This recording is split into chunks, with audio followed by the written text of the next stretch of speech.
when the world has got you down. And Alzheimer's sucks. It's an equal opportunity disease that chips away at everything we hold dear. And to date, there's no cure. So until there is, we continue to fight with the most powerful tool in our arsenal, love. This is Love Conquers Alls, a real and really positive podcast that takes a deep dive into everything Alzheimer's, the good, the bad, and everything in between. And now, here are your hosts, Susie Singer-Carter and me, Don Priest. Hello, I'm Susie Singer-Carter. And I'm Don Priest, and this is Love Conquers Alls. Hello, Susan. Hello, Donald. How are you today? You know, the difference between now and I think the last time we did a show is immense. It's hair. And well, it's hair. It's hair. The hair is completely your different. Your hair is way different. I wasn't talking about that, but yes, that's actually probably bigger than the other difference, which is our lives. It's all about the hair. I'm sure our guests will agree with that. I mean, hair makes the man, the girl. I don't know. I think all the fans could agree that the COVID hair was spectacular. I'm beyond belief. I'm liking this though. This is your new Michael Douglas look. Kind of, yeah. There's a little more product in than before, but the length has gone from about here to. In fact, I think we should spend the entire episode talking about your hair. Yeah, I'm sure. That'd be awesome. We're sure to win an award for that. So yes, but we're instead, doing better. We're out in the world. We don't have to wear masks all the time. I actually went to a party and had a conversation with people that I hadn't met, which was so invigorating and fun. And I remembered that sometimes like I'm actually am a social human being again. It's so nice. And I got to dress up a little bit. It's so weird to see people's noses, mouths, and chins. It's life-changing. It's kind of sexy. It's kind of sexy. It is. I got it turned on constantly. I'm a little bit. Well, no, not constantly. But no, it just to make that human connection. We had a all vaccinated poker game. We had which like you said, a birthday party, which you lost, and I happened to win. Don and I wins think we need every to do single more of time. that. Something is wrong with that. Nobody wins every time. He does. Let me give you the secret to winning. It's called cheating. That's what I say. I'm terrific at it. Yeah. Anyway, but no, we have a really good life guest. is so We're going much to run out better. of time if we don't get to our amazing guest, who, by the way, is Scottish. Not that I'm obsessed with Scotland, but his ancestors are from there. But anyway, besides him being a fantastic human being, and I will let Don introduce him to you. Well, born from his own personal caregiving experience, Christopher MacLellan is the author of What's the Deal With Caregiving and is featured in the 2015 Pulitzer Prize-nominated caregiving story In Sickness and Health, A Couple's Final Journey. Lovingly known as the Bowtie Guy in the vast network of family caregivers, Christopher is realizing his dream as the founder of the Whole Care Network, a multimedia, multi-channel platform for caregivers to locate and share trusted resources via its 4 pillars of care, which we cannot wait to talk about today.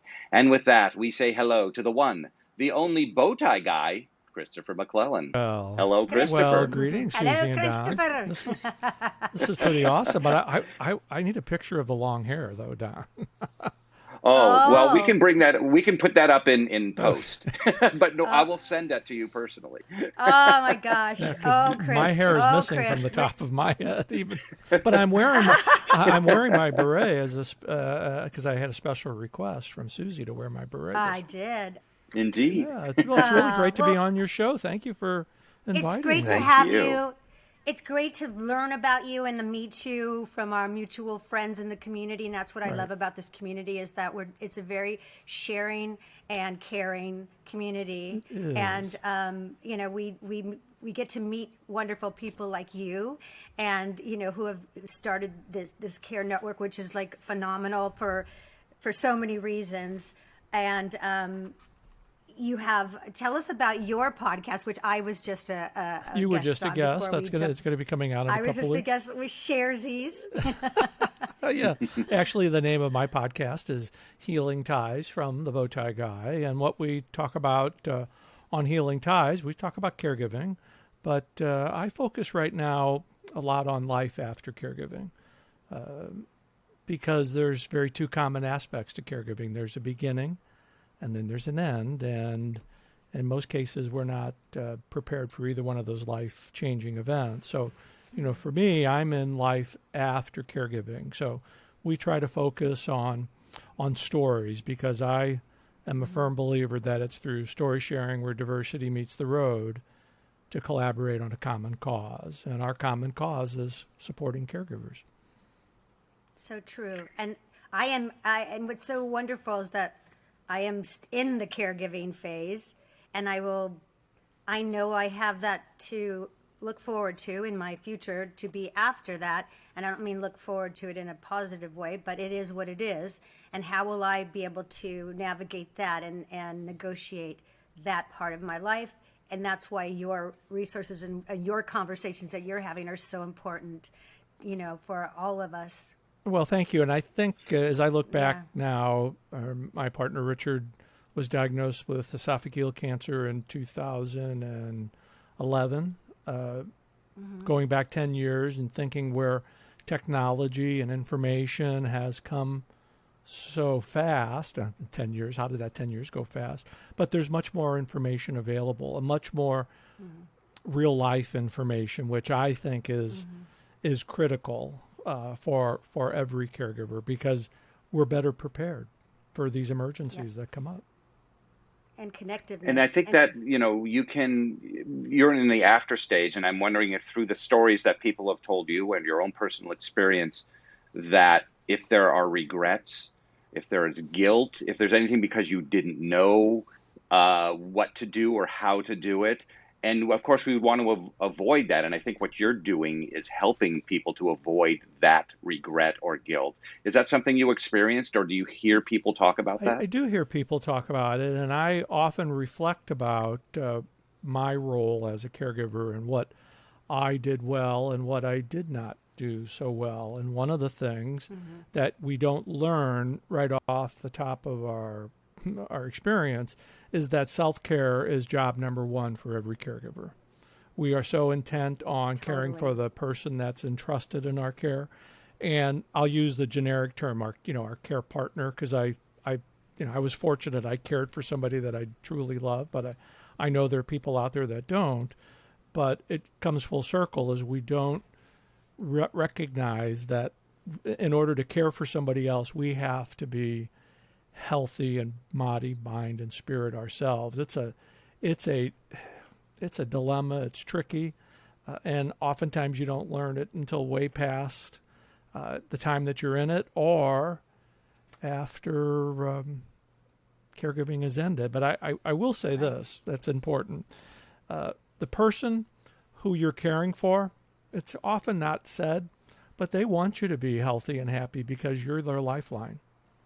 And if something happens to you, they're thinking, and whether it's unsaid or not, what's going to happen to them? So I always like to, and from personal experience, 30 or 40 pounds later, I wish I'd have taken care of myself a little bit better. And that's why we share our stories, so that it's these personal experiences that allow us, like when Susie and I met, and we didn't really know each other, but we did know each other. Yeah. It's that instant connection, and that's what caregivers have, no matter if you're black, white, Asian, gay, straight. Everybody just wants to be able to care for the person Jewish, that they Catholic, love. Jewish, Catholic, like you and your partner. And I used to joke with Richard all the time. I said, if I'd have known Jews were so much fun, I'd have gotten one sooner. So. Oh yeah. Oh, let me tell you, we're in the tribe. So. We're involved. Right. Yeah. But that's the type of relationship he and I had. So yeah. Yes. Well, I used to call my ex my goy toy. He was my goy toy.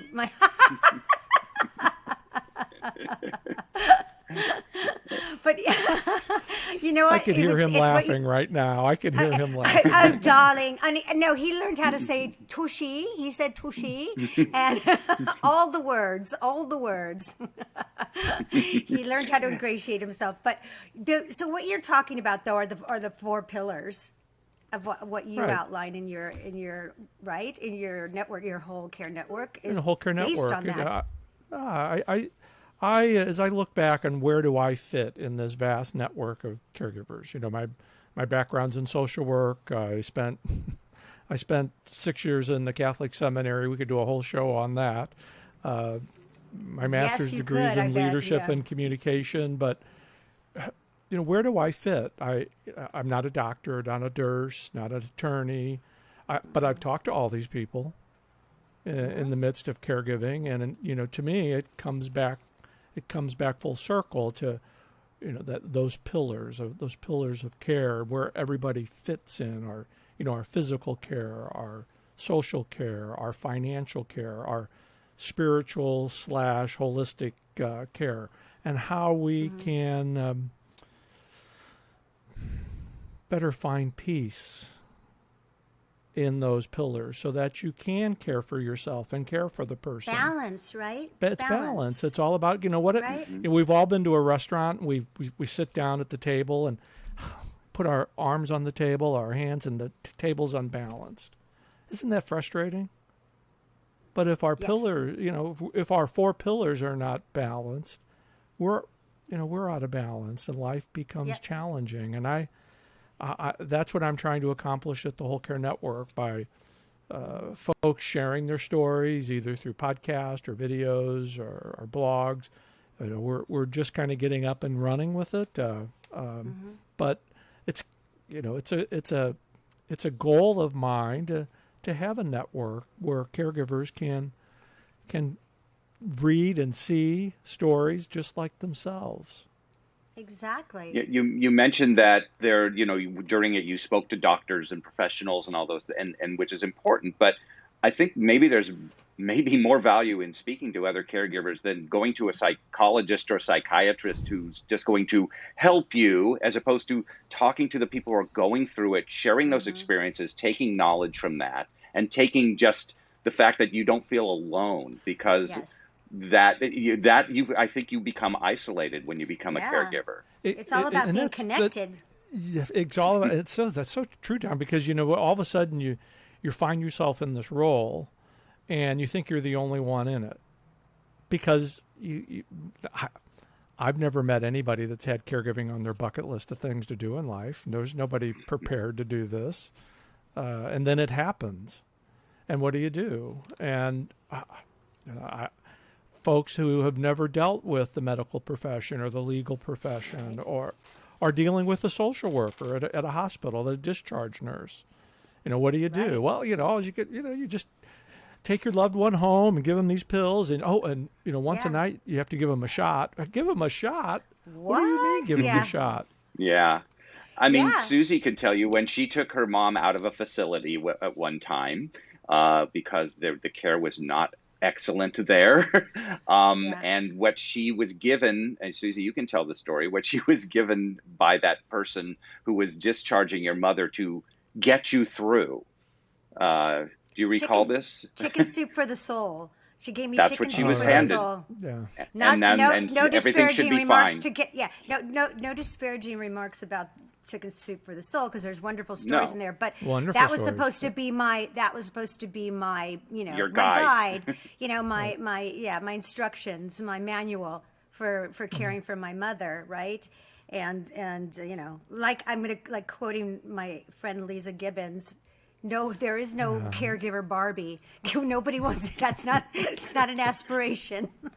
Little girls aren't there sitting there with, which maybe they should, because it would be certainly admirable, but we don't.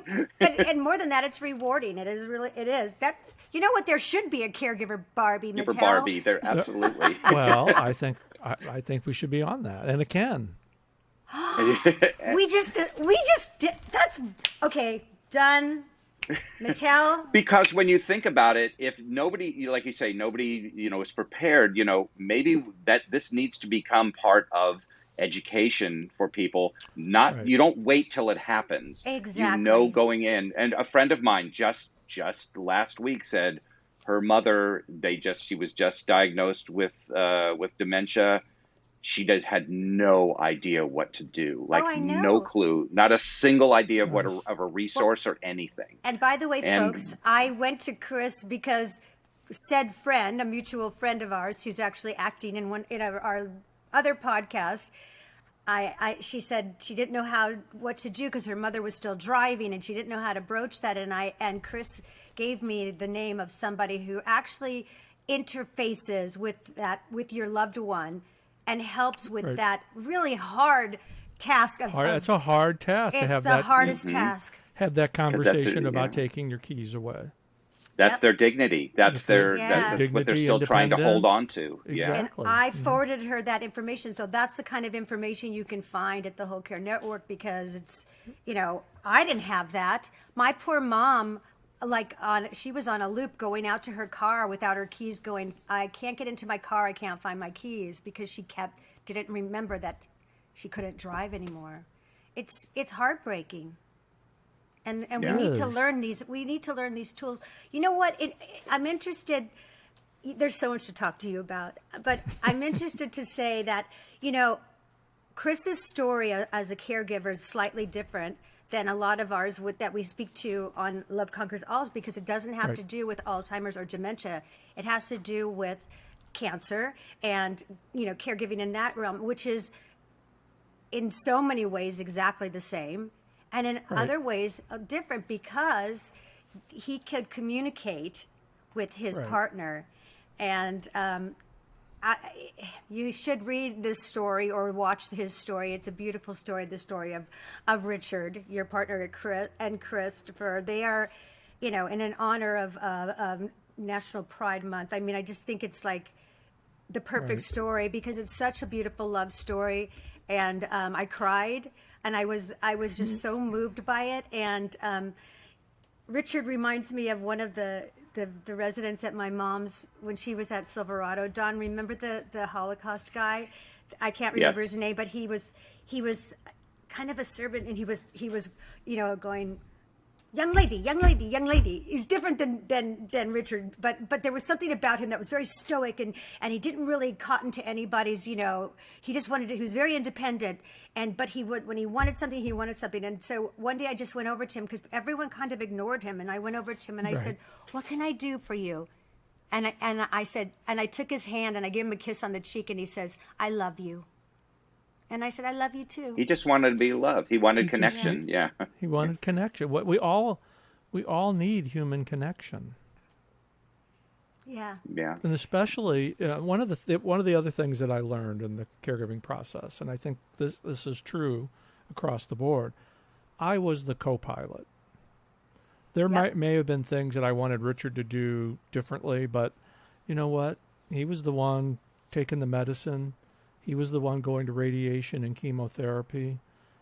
While the diagnosis impacts everyone, caregivers, we have to be reminded we can't make the decisions for our care partner, our loved ones, unless we've had those conversations with them before all this. And what's so important is that with someone with dementia or Alzheimer's, we often wait too long, and then we can't have those conversations. You can't have them, You can't, and then when you try to have that conversation legally, you've got a roadblock. Forget about that. Illegally is a and that's pain. why it's so important to have these conversations. I was fortunate. I knew everything that Richard wanted at end of life, because we had those opportunities, and my heart goes out to families who, for whatever reason, haven't had that opportunity, because people they want to avoid it.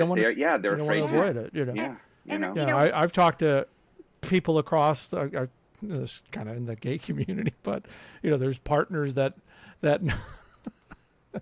that know the pour of their partner's martini drink rather than what they want at end of life. It's like, Yeah. well, you know, Of because we course. just we don't have those conversations. We don't have those conversations because they're hard conversations. You know, my mom and I used to joke and would say, we're never dying because forget about it. If you go, I go. That's it. We're jumping in together and that's it. Or I would tell my mom, no, you're not going. I'm going to put you in my living room and and you'll be there every day.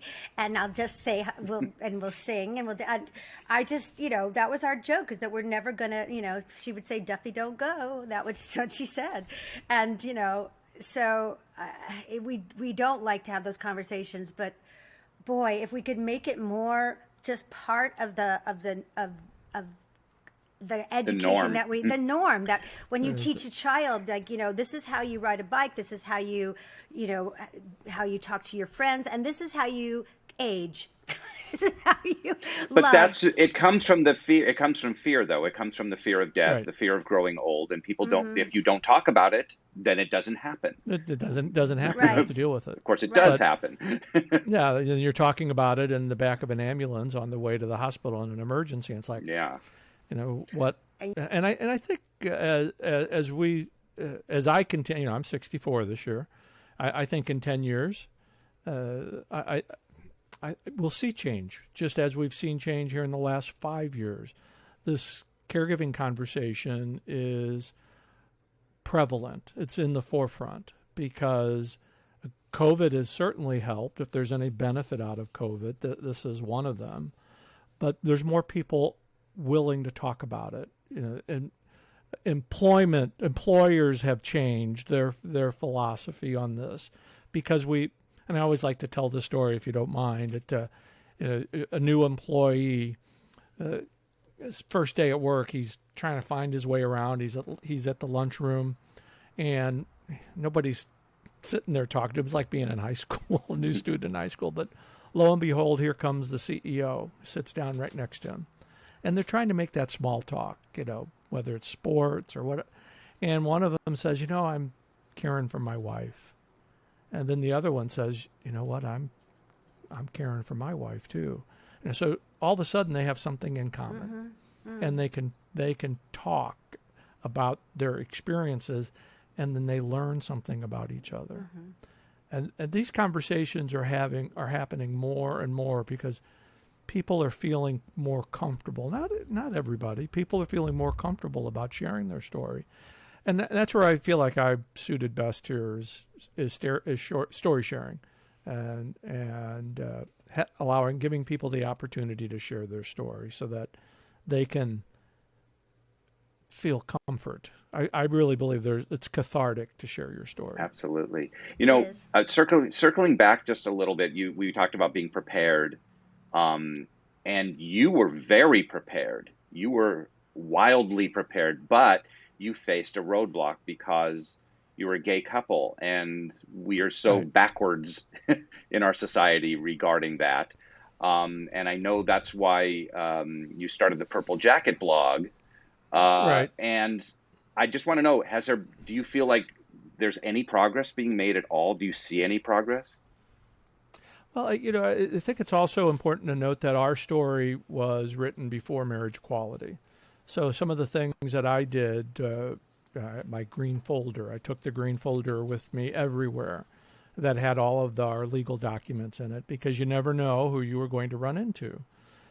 Marriage equality has changed some of the playing field here, but you know, you can't erase bigotry. No, there's still that stigma, 100%. right? There's still that. There's still that stigma. Exactly. Sure. And or like when someone looks at you and says, "Who are you?" When you trying to, Who are you? Who are you? Right. That's and you know, the other thing that you know, after Richard made his life transition, you know, that entire week, the first few days, he was cognizant. Well, the company that he had made donation to, when we assured us that all the paperwork was in order, well, an hour and a half after he made his life transition, they called me and said, well, you're just going to have to make other arrangements for his remains. I said, you know, what? Well, what? You know, Yeah. we had It's we disgraceful. had It's we just, talked to you on Monday, and that was a complete fiasco. All the paperwork was done. All the paperwork was done correctly, but it's like when they said, "We need to speak to the next of kin. You're not the next of kin." Oh my well, God. fast forward here, you know, marriage equality sure takes care of that, but here's something that we, and again, in these conversations that people don't talk about, in every state of the union, the next of kin for adults is a spouse. And these same rules apply for a heterosexual couple or a gay couple. Would a heterosexual couple have that much No. trouble? Yeah. Not a chance. No, Not Don a and I chance. we're best friends and we're roommates now. I call my life single ever after, and it's like, and we are roommates too, and we work together. And you know, everyone assumes we're married. They would never ask us to have like. They always think that They would never ask in a you. million years, Yeah. and I'm always going, no, I'm single. Me too. He's my brother. But that, you know, kind of proves the point about never assume. Yeah.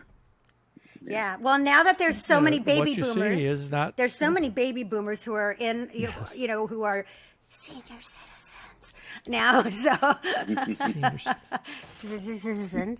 well, Paul McCartney did write that Yeah, song. that's right, that's Exactly. right. I'm 64. That's right. That's right. Yeah. It wasn't about his parents. It was about me. Absolutely. It's all about me. Absolutely.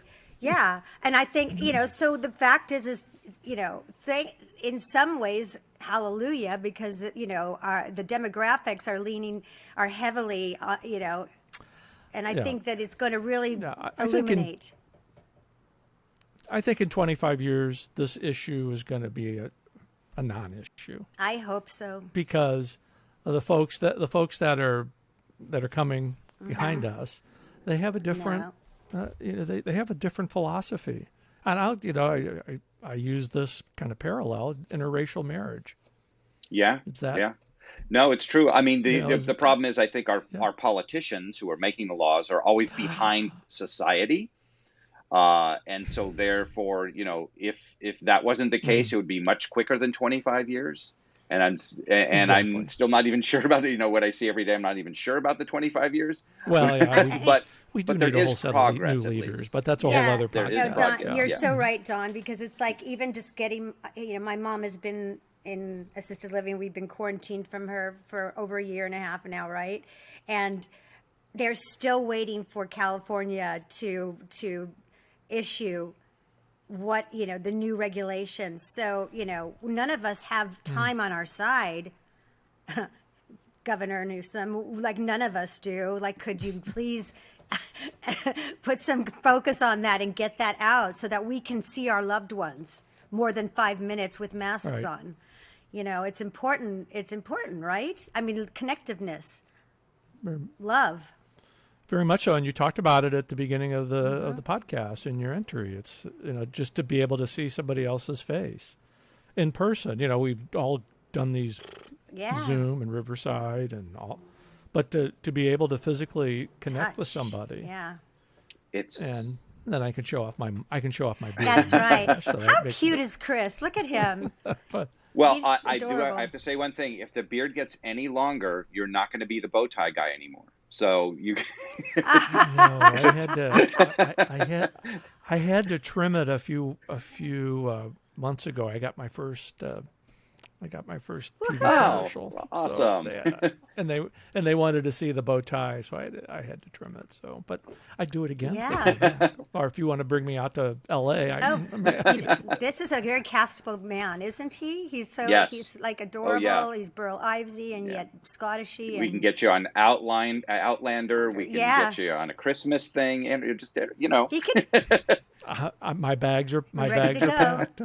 The highest compliment that was paid to me recently was, "Oh, you look like Wilford Brimley." I thought, Yeah. Well, Oh yeah, I see Well, some of that. Yeah. And you also have that kind of a vernacular kind of vibe about you that's very soothing, and yes. well, it thank is. you. I It's very appreciate that. soothing. Yeah, I owe my 4 older sisters for that. I was trained Yes. very well. Yes, you know what? That's true. Most guys that I meet that you know grew up in a house full of sisters are really wonderful men. Or They insane. Or insane? I can't wait to hear how them listen to this. I believe that I got my care gene from my sisters. I watched all of them raise their kids, and they all loved him. And of course, I joke about with them. I said, "Yeah, it took your younger brother to end up with the best man of all four of you." But that is.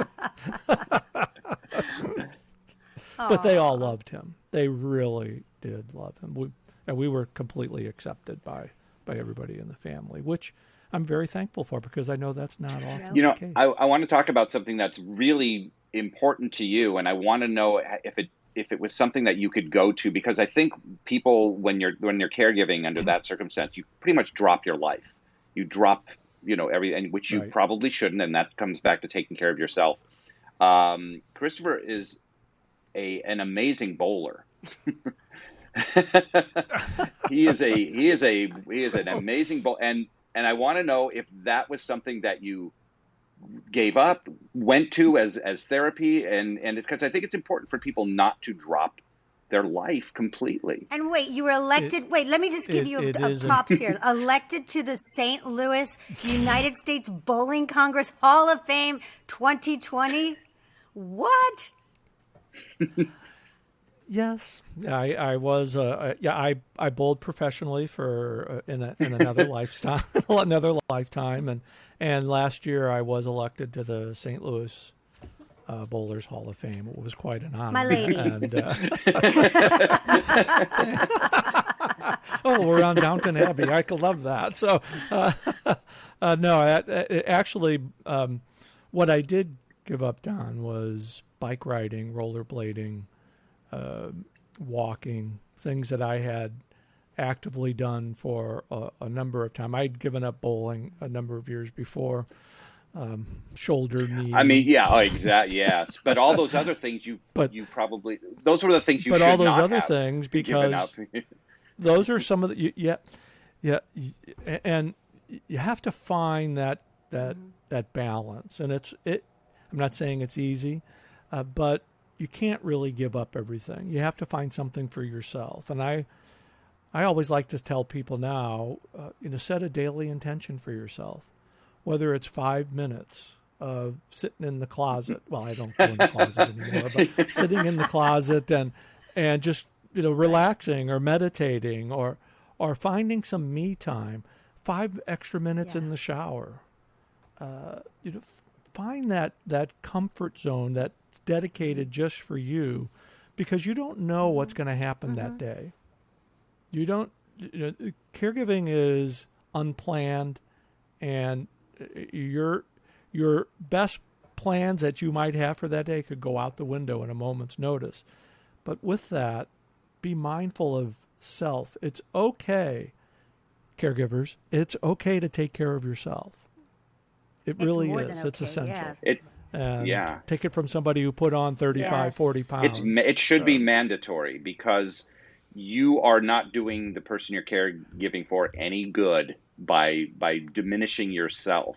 It's actually worse for them. If you think you're being selfish, you're not. Well, if you talk to, like Richard had his ability to communicate with Christopher, whereas right. I was lucky with my mom. I am lucky with my mom that at very pivotal times she had lucid moments, which gave me the comfort to be able to do what Christopher's saying, which is to have my life as well. Where my mom said at one point, in a lucid moment, you have to live your life. You have to put me in a home. And I was like, oh, you're going. Right. And I think what's common for all caregivers, whether you're caring for somebody with dementia, Alzheimer's, or cancer, or whatever the diagnosis could be, is we think that we're the only caregiver, and that we're the only one that can take care of our loved one, our care partner. But the fact of the matter is our caregiving cape is limited. If we don't rejuvenate ourselves, then a number of things happen, and especially when caring for somebody that has dementia. I don't often like to use statistics, but the statistics do show that caregivers who are caring for somebody that has dementia or Alzheimer's often end up predeceasing. We talk about Mortality that. rates Yes. very high. Yeah. Mortality rate, and that's why, again, it's why it's so important to have these conversations, because I believe caregivers are going to receive this type of information from one caregiver to another much better than from some authority figure Giving who you is data. just Data. Yeah. It's And- data. giving you data. And That's why yeah. that's why I don't like to use. But it's it's in the Yeah. 60%. No, And but it's- if the person who you're care if they love you, they don't want you to be miserable. No. They want you to be happy, don't. and don't. that's that actually want- puts stress on them if they think that they are the cause of your pain or unhappiness. That's Exactly. that's Yeah. terrible for them. Well, think of it here in our Western culture.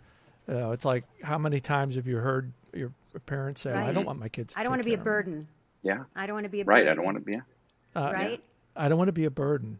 In other, in No, Europe, you don't hear that. Or, well, you don't see it in no, South but America. I mean, you look don't- at our you don't care. hear Most that. of our caregiving industry is run by about like Latinx people and Filipino, Asian, yeah. Asian, because their culture is different than our culture. They embrace their elders. culture, There's no they're- fear of it. They embrace it. It's revered, and it's lovely. And that's part of the reason why I want to keep this conversation going, because I saw that so blatantly, with my mom, and I didn't know anything about caregiving or that I'm a mother, but I didn't know. And I had my grandma, but my grandma didn't have dementia, so it was a different, she just sort of got older and then passed very naturally, and I didn't have that experience of having to hold someone's hand. And I'm prepared to do that. I was prepared to do that emotionally, but not practically. I had no idea what I was doing. None. Right. Yeah. Right. You do it out of Yeah. love. Yeah. So You do it out of love. yeah, we were talking to a guest last week who is diagnosed with early onset Alzheimer's, and he's in his 50s, and he has 2 grown daughters in their 20s, and he's still very active, and he's doing the Ironman. He's a beast. He's amazing. And one of the things he talked about was that he doesn't want his children or his wife to feel that they can't live their life. He will be so unhappy if they don't live their life. If they do what they set out to do, then he'll be happy. And he truly meant that. And it was such a gift for him to share that with the audience and with me even, And by doing this, you have that memory that they can always go back to Yes. and hear it from his voice. There's that type of It's a gift. information Yep. is priceless. Yeah. Yep. When It's my a mom, gift. It's a gift, and that's why I Yes. cherish the story. This is all. So this where is a gift. where do you want to to go be with able your to- network? Where do you see it in the future? What are your lofty goals, and how and yeah. My lofty goals. My lofty goals would be to be a full-fledged radio TV network, where it's story-based, information-based, where people can feel comforted in the stories and the resources, and giving caregivers a platform that they can just be themselves. get recharged and get right. I think that's a great Recharge, and I understand it can't be. no. Yeah, it can't be 24/7 caregiving, but you think about the I'm kind of a dreamer. In fact, and if you can't see the sign above my door here, it's if you can dream it, you can do it. But when you think about caregivers, especially dementia caregivers, when are they looking for most information? Late at night, middle of the morning. I'd love to see our streaming radio channel get up and running and run those types of programs in the middle of the night so that caregivers could go and listen to somebody as they're, rocking in the chair or watching their care partner or their loved one. I'd like to be the Charles Kuralt of caregiving and take Healing Ties out on the road and find those movers and shakers in the community or who are creating healing ties by their words, actions, and deeds. I think that these stories resonate with people, and I also think our society right now needs something that is healing. It's like beyond caregiving. How do we care? How do we care for ourselves? How do we care for the physical, the spiritual, the financial, the social beings of ourselves and our community? And caregiving is, it's encompassing of everything in society. It's not just caring for that person who is entrusted on our care. If we're true members of society, how are we caring for each other? Yep. And that's missing. Yep. That's missing right now. It's been missing for about 5 years. Yeah, I gotcha. But I think it's also missing, and we talked about this earlier, is because it's not part of how we grow up. It's not part of our education. Yeah. It's not normally talked about. Heck, I mean, on every newscast, these long, they're on for 3 hours. They've got every type of subject matter possible. Do they have a caregiving section? No, they don't. No, there don't. Should be. And how many teenagers do you... Have you ever tried to find caregiving as a when you go to on podcast platforms? No. Have you ever seen a caregiving category? I've stopped talking to the powers that be about, it's like, oh my God, there's 53 million caregivers out there. And that's what I'm trying to, it's maybe I'm lofty goals. So maybe I'll steal my ideas. I'm talking about it, but there's not one network out there that's dedicated to this group of, AARP. Not really. The caregiving's a part of it, true. But there's not one media network that's dedicated to this group of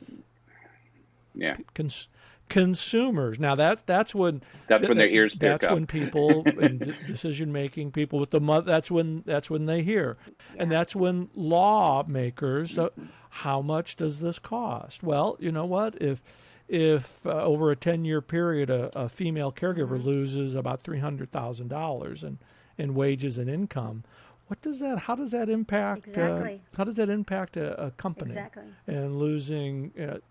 It's those types of conversations that foster change in decision makers. But I'm more Pollyannic. Yep. I want to help the person. That's but in I the think trenches. by helping the people in the trenches, we help everybody because it's a ripple effect, right? It is because when you You're right. I mean, we had Exactly. teenagers It's come a up to us ripple after effect. screening our film saying, thank you, with tears in their eyes. And you think, oh, it's not going to, because you hear about, especially in our industry and entertainment, it's like,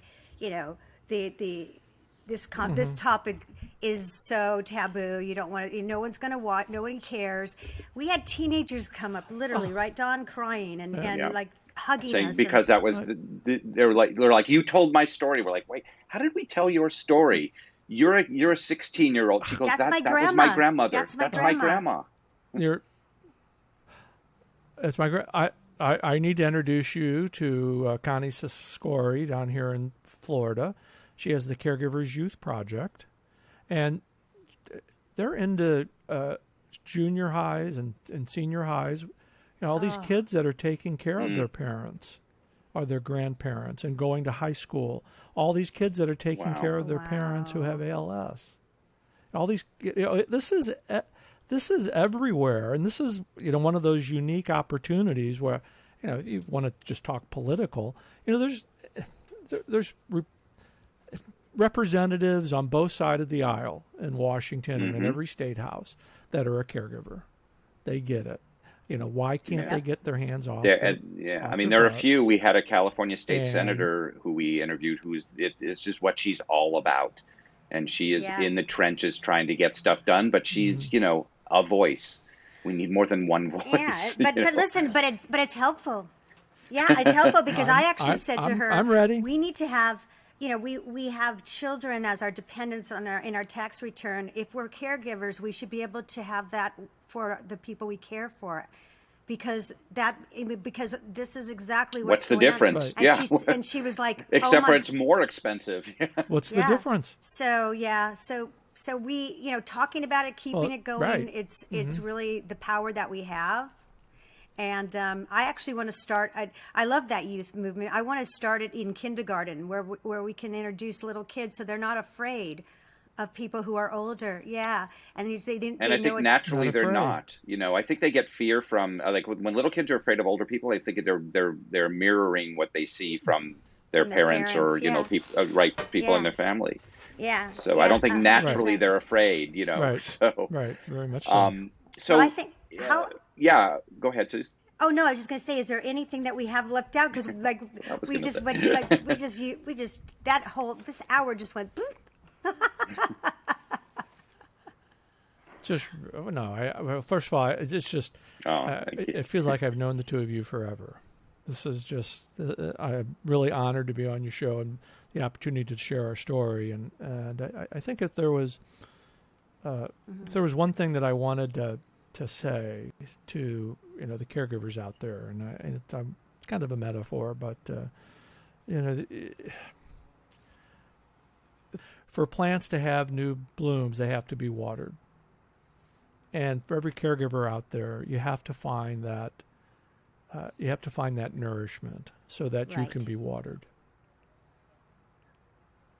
and find that path for you, so that you can be healthy and as happy as possible. Because the cold hard facts about caregiving is, and I mentioned this earlier, there's a beginning and an end, and we're not prepared for either one of these life-changing experiences.